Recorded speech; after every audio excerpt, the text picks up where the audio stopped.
Can you state your name, age, and reason for being here for the record? Should I look at the camera? Or... It doesn't matter. My name is Molly Sheridan. I'm 26 years old, and my husband died earlier tonight.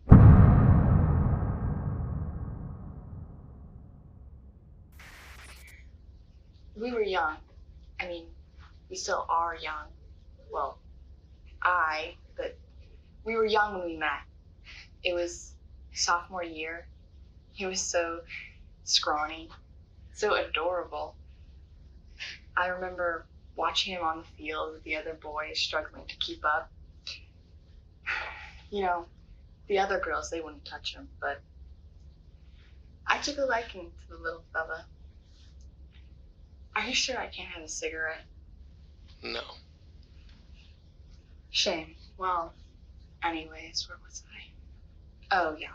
I took a liking to him, and as you can imagine, I had to be the one to ask him out. Poor thing, but he was a gentleman. We went to the movie palace, saw some Dean Martin movie. What was it called? I can't remember, but he's a looker, that Dean Martin. I remember saying, God, what a set of eyes on him. And then I looked at Reggie, and, well, he had the same colored eyes. Funny thing, isn't it? Coincidences, I mean. Well, anyway, he kissed me that night, and before I knew it, we were married. Suppose I didn't look back, did I? But that's life. One minute you're a bright-eyed high school sophomore, and the next you're a widow.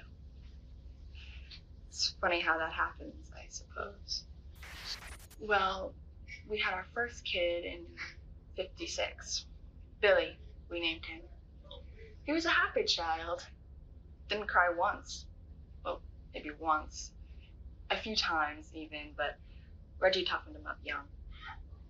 Taught him how to be a real man. I thought it was a bit cliche, but Reggie was insistent. Wanted him to grow up just like he had.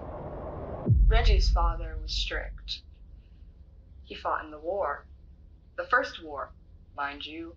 The war to end all wars. Load of bull. It's always the war to end all wars until there's another war, isn't it? You men and your egos, I say, it's never enough. You always want more. More. You're like vultures picking up other people's scraps. I'm getting off topic, aren't I? I apologize. You must forgive me.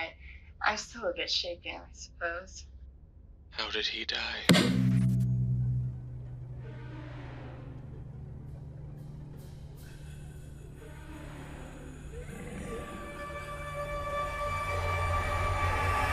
Intruder? Well, if there were, I surely didn't see them. Anyway, we were talking about Billy. Yeah, we were. Billy is a special boy. He could read at a third grade level by the time he was in kindergarten. He liked to play with dolls, though. Reggie didn't like that. What did he do? Same thing his father would have done. He burned them.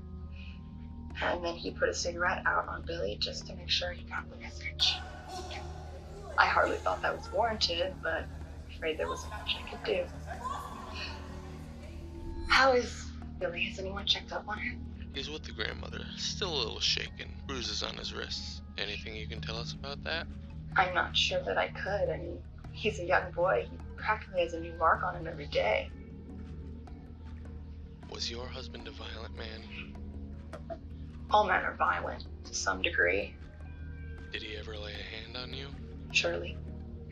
Did he ever lay a hand on Billy? The knife was found in the house. Yes. Along with the set it belonged to. Yes. Did the murderer just happen to have the same set? What are you insinuating? If, Detective Manning, you're insinuating that there's a possibility that Reginald had laid his hands on Billy for what must have been the last time earlier tonight, and in a fit of rage, I grabbed a knife and slit my husband's throat, then that would be a pretty big simulation, wouldn't it, Detective Maine? It would, ma'am. Well, is that what you're insinuating?